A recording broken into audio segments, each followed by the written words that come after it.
આવતીકાલથી operation clean ચંડોળાનો બીજો તબક્કો શરૂ થશે। કાલથી ચંડોળા તળાવ આસપાસ ફરીથી મેગા ડિમોલિશન શરૂ થશે। પોલીસ કમિશનર જીએસ મલિક અને એએમસીના અધિકારીઓ હાજર રહેશે। ગૃહમંત્રી હર્ષ સંઘવીએ શહેર પોલીસ કમિશનર જીએસ મલિક સાથે ચર્ચા કરી છે। ડિમોલિશનની કાર્યવાહી અંગે ચર્ચા કરવામાં આવી। આશરે 2.5 લાખ ચોરસ મીટર જગ્યા પર દબાણો દૂર થશે। પ્રથમ તબક્કામાં 4000 જેટલા ગેરકાયદેસર મકાનો છે તે તોડી પાડવામાં આવ્યા હતા। સંવાદદાતા અનિતા ફોન લાઈન પર જોડાયા છે।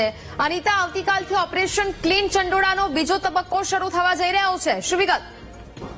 જી નેહા, જે પ્રકારે ચંડોળા તળાવનો જે બીજા ફેઝની અંદર જે અત્યારે હાલ ડિમોલિશનની પ્રક્રિયા હાથ ધરવાની છે તેને લઈને ઈસનપુર પોલીસ સ્ટેશન ખાતે પોલીસ કમિશનર જીએસ મલિક અને મ્યુનિસિપલ જે કમિશનર સાથે જે એમસીના અધિકારીઓની બેઠક અત્યારે યોજવામાં આવી છે।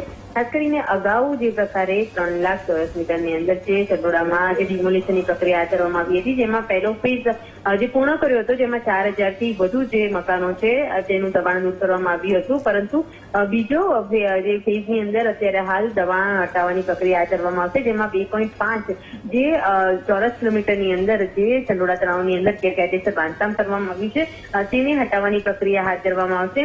મહત્વનું છે કે જે પ્રકારે ત્યાં જે જે આરોપી છે લલા બિહારી અને તેની ગેંગ દ્વારા જે ગેરકાયદેસર મકાન બનાવી દેવામાં આવ્યું હતું ને બાંગ્લાદેશથી આવેલા નાગરિકોને ખોટા દસ્તાવેજ ઉભા કરીને ત્યાં રહેણાંક મકાનમાં રાખવામાં આવતું હતું, તેમની પાસેથી ભાડું ઉઘરાવવામાં આવતું હતું, તે વીજળીની સાથે પાણીને લઈને પણ પૈસા ઉઘરાવીને તેઓને ગેરકાયદેસર રાખતા હતા। આ રેકેટ બાદ અત્યારે હાલ પોલીસ દ્વારા ડિમોલિશનની પ્રક્રિયા હાથ ધરવામાં આવી છે અને ફરી વખત આવતીકાલે બીજા તબક્કાનું જે ડિમોલિશનની પ્રક્રિયા હાથ ધરવામાં આવશે તેને લઈને પોલીસ કમિશનર દ્વારા સૂચના આપવામાં આવી રહી છે કેવા પ્રકારનો બંદોબસ્ત રહેશે અને કેવી રીતના ડિમોલિશનની પ્રક્રિયા શરૂ થશે તેને લઈને બેઠક યોજવામાં આવી છે।